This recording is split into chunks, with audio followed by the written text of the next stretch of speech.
नाशिकमध्ये महापालिका निवडणुकीत भाजपची एक हाती सत्ता आली आहे। मात्र महापौर नेमकं कोण होणार याची चर्चा आता सुरू झाली आहे आणि महापौर पदासाठी जोरदार लॉबिंग पाहायला मिळत आहे। महापौर निवासस्थान असलेल्या रामायण बंगल्याचं सध्या नूतनीकरणाचं काम अंतिम टप्प्यात आलंय। आढावा घेतलाय आमच्या प्रतिनिधींनी, पाहूया।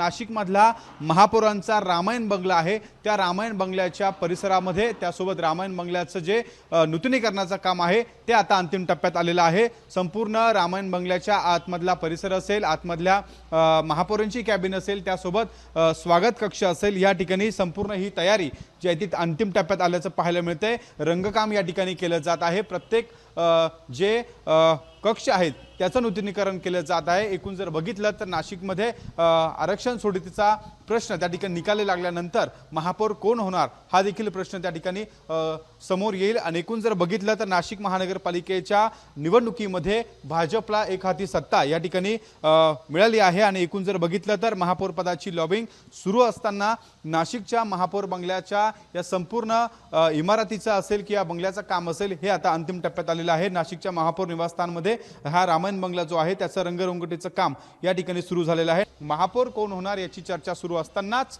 या ठिकाणी आता ही संपूर्ण महापौर बंगला असलेल्या रामायण बंगल्याची ही संपूर्ण तयारी आहे ती आता अंतिम टप्प्यात आल्याचं आपल्याला एकूणच पाहायला मिळत आहे।